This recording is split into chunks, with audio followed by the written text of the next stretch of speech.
CM ವಿರುದ್ಧದ ಮೂಡಾ ಹಗರಣಕ್ಕೆ ಸಂಬಂಧಪಟ್ಟಂತೆ ಮತ್ತಷ್ಟು ಬೆಳವಣಿಗೆಗಳಾಗ್ತಾ ಇದೆ. ತನಿಖೆಯನ್ನ ಮುಂದುವರಿಸಲಿಕ್ಕೆ ಕೋರ್ಟ್ ಮತ್ತೆ ಸೂಚನೆಯನ್ನ ಕೊಟ್ಟಿದೆ. ಸಿಎಂ ಪರ ವಕೀಲರ ಆಕ್ಷೇಪದ ಬೆನ್ನಲ್ಲೇ ತನಿಖೆ ಮುಂದುವರಿಕೆಗೆ ಹೈಕೋರ್ಟ್ನ ಏಕಸದಸ್ಯ ಪೀಠ ಸೂಚನೆ.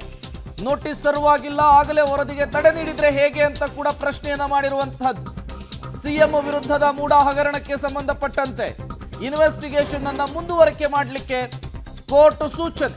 ಸಿಎಂ ಪರ ವಕೀಲರ ಆಕ್ಷೇಪದ ಬೆನ್ನಲ್ಲೇ ತನಿಖೆ ಮುಂದುವರಿಕೆಗೆ ಸೂಚನೆ ಸಿಕ್ಕಿದೆ. ನೋಟಿಸ್ ಸರ್ವಾಗಿಲ್ಲ, ಆಗಲೇ ವರದಿಗೆ ತಡೆ ನೀಡಿದ್ರೆ ಹೇಗೆ ಅಂತ ಹೇಳಿ ಕೂಡ ಪ್ರಶ್ನೆ. ಗಂಭೀರ ಆಕ್ಷೇಪವನ್ನು ಮಾಡ್ತಾರೆ ಸಿಎಂ ಪರ ವಕೀಲರು. ಸಿಎಂ ಪರ ವಕೀಲರು ಆಕ್ಷೇಪವನ್ನು ಮಾಡ್ತಾ ಇದ್ದ ಹಾಗೆ ಹೈಕೋರ್ಟ್ನ ಏಕಸದಸ್ಯ ಪೀಠ ಮತ್ತೆ ತನಿಖೆಯನ್ನ ಮುಂದುವರಿಸಲಿಕ್ಕೆ ಸೂಚನೆಯನ್ನ ಪಾಸ್ ಮಾಡಿರುವಂತಹದ್ದು. ಈಗಾಗಲೇ ಮೂಡಾ ಹಗರಣಕ್ಕೆ ಸಂಬಂಧಪಟ್ಟಂತೆ ಒಂದು ಕಡೆ ಲೋಕ ಇನ್ವೆಸ್ಟಿಗೇಷನ್ ಅನ್ನು ನಡೆಸ್ತಾ ಇದೆ, ಮತ್ತೊಂದು ಕಡೆ ಇಡಿ ಇನ್ವೆಸ್ಟಿಗೇಷನ್ ಅನ್ನು ನಡೆಸ್ತಾ ಇರುವಂತಹದ್ದು. ಮುಂದಿನ ವರ್ಷ ಜನವರಿ 28ಕ್ಕೆ ಲೋಕಾಯುಕ್ತ ತನಿಖಾ ವರದಿ ಸಲ್ಲಿಕೆಗೆ ಕೋರ್ಟ್ ಆದೇಶವನ್ನ ಕೊಟ್ಟಿದೆ. 2025 ಜನವರಿ 28ಕ್ಕೆ ಲೋಕಾಯುಕ್ತ ಇನ್ವೆಸ್ಟಿಗೇಷನ್ ಮಾಡಿರುವಂತಹ ವರದಿ, ಸಿಎಂ ಸಿದ್ದರಾಮಯ್ಯನವರ ಪಾತ್ರ ಇದೆಯಾ ಇಲ್ವಾ ಅನ್ನುವಂತಹ ವರದಿಯನ್ನ ಸಲ್ಲಿಕೆ ಮಾಡಲಿಕ್ಕೆ ಕೋರ್ಟ್ ಆದೇಶವನ್ನ ಕೊಟ್ಟಿರುವಂತಹದ್ದು.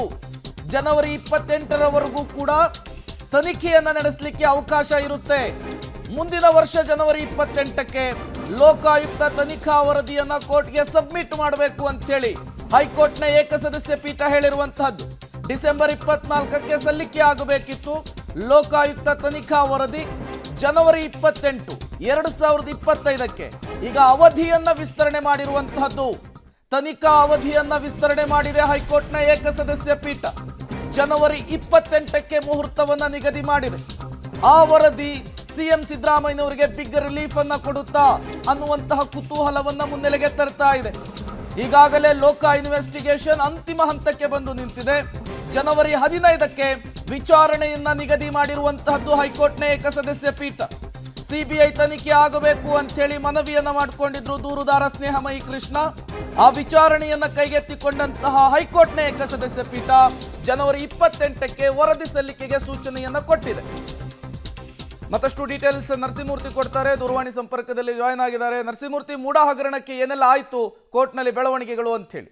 ಪ್ರೇಮ, ಇದೀಗ ಹೈಕೋರ್ಟ್ನಲ್ಲಿ ನಡೆದಂತಹ ಹೈಕೋರ್ಟ್ನ ಏಕಸದಸ್ಯ ಪೀಠದಲ್ಲಿ ನಡೆದಂತಹ ವಿಚಾರಣೆ ವೇಳೆ ಇಲ್ಲಿ ಒಂದು ಈಗಾಗಲೇ ತನಿಖೆ ನಡೆಸ್ತಿದ್ದಂತಹ ಲೋಕಾಯುಕ್ತದ ತನಿಖೆ ಏನಿದೆ ಆ ತನಿಖೆಯನ್ನ ಮುಂದುವರಿಸಬಹುದು ಅನ್ನೋ ನಿಟ್ಟಿನಲ್ಲಿ ಹೈಕೋರ್ಟ್ ಆದೇಶವನ್ನ ಕೊಟ್ಟಿದೆ. ಅಂದ್ರೆ ಇದೇ ತಿಂಗಳ 24ನೇ ತಾರೀಕಿನ ಒಳಗಾಗಿ ಒಂದು ಸೆಷನ್ಸ್ ಕೋರ್ಟ್ಗೆ, ತನಿಖಾ ಕೋರ್ಟ್ಗೆ ಒಂದಷ್ಟು ವರದಿಯನ್ನ ಲೋಕಾಯುಕ್ತ ಪೊಲೀಸರು ಸಲ್ಲಿಕೆಯನ್ನ ಮಾಡಬೇಕಿತ್ತು. ಅದನ್ನ ಜನವರಿ 28ನೇ ತಾರೀಕಿನವರೆಗೂ ಕೂಡ ಅಲ್ಲಿಯವರೆಗೂ ತನಿಖೆಯನ್ನ ನಡೆಸಿ 28ನೇ ತಾರೀಕಿನ ಒಳಗಾಗಿ ಈ ಒಂದು ತನಿಖಾ ಬೆಳವಣಿಗೆಯ ಪ್ರಗತಿ ಏನಿದೆ ಆ ರಿಪೋರ್ಟ್ ಅನ್ನ ಕೋರ್ಟ್ಗೆ ಸಲ್ಲಿಕೆ ಮಾಡುವಂತೆ ಇವತ್ತು ಮಾನ್ಯ ನ್ಯಾಯಮೂರ್ತಿಗಳು ಆದೇಶವನ್ನ ಸಹ ಕೊಟ್ಟಿದ್ದಾರೆ.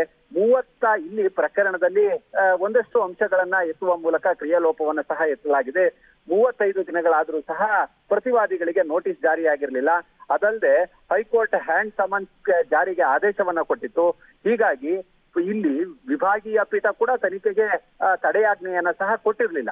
ಇವರು ವಿಭಾಗೀಯ ಪೀಠದಲ್ಲಿ ತನಿಖೆಗೆ ತಡೆಯಾಜ್ಞೆಯನ್ನ ಕೊಡಬೇಕು ಅನ್ನೋ ನಿಟ್ಟಿನಲ್ಲಿ ಅರ್ಜಿಯನ್ನ ಸಲ್ಲಿಕೆ ಮಾಡ್ಕೊಂಡಿದ್ರು. ನಾವು ಏಕಸದಸ್ಯ ಪೀಠದ ಆದೇಶಕ್ಕೆ ನಾವು ತಡೆಯನ್ನ ಕೊಡೋದಿಲ್ಲ ಅನ್ನೋ ನಿಟ್ಟಿನಲ್ಲಿ ವಿಭಾಗೀಯ ಪೀಠ ಅಭಿಪ್ರಾಯವನ್ನ ಪಟ್ಟಿದೆ. ಹೀಗಾಗಿ ಸೆಷನ್ಸ್ ಕೋರ್ಟ್ಗೆ 24ನೇ ತಾರೀಕಿನ ಒಳಗೆ ಅವರು ತನಿಖಾ ವರದಿಯನ್ನ ಸಲ್ಲಿಸಬೇಕು. ಹೀಗಾಗಿ ತನಿಖಾ ವರದಿಯನ್ನ ಸಲ್ಲಿಕೆ ಮಾಡೋದಕ್ಕೆ ಸೂಚನೆಯನ್ನ ಕೊಡಿ ಅನ್ನೋ ನಿಟ್ಟಿನಲ್ಲಿ ದೂರುದಾರರ ಪರ ವಕೀಲರು ಮನವಿಯನ್ನ ಮಾಡ್ಕೊಂಡಿದ್ದಾರೆ. ಹೀಗಾಗಿಯೇ ಜನವರಿ 28ನೇ ತಾರೀಕಿನವರೆಗೆ ಅದು ಅಂತಿಮ ದಿನಾಂಕ. ಅದರ ಒಳಗಾಗಿ ಲೋಕಾಯುಕ್ತ ಪೊಲೀಸರು ತಮ್ಮ ತನಿಖೆ ಏನಿದೆ ಆ ತನಿಖೆಯ ರಿಪೋರ್ಟ್ ಅನ್ನ ಕೋರ್ಟ್ಗೆ ಸಲ್ಲಿಕೆ ಮಾಡಬೇಕು ಅನ್ನೋ ನಿಟ್ಟಿನಲ್ಲಿ ಆದೇಶವನ್ನ ನೀಡಿ ಜನವರಿ 15ಕ್ಕೆ ಮುಂದಿನ ವಿಚಾರಣೆಯ ದಿನಾಂಕವನ್ನ ನಿಗದಿಪಡಿಸಿ ವಿಚಾರಣೆಯನ್ನ ಮುಂದೂಡಲಾಗಿದೆ.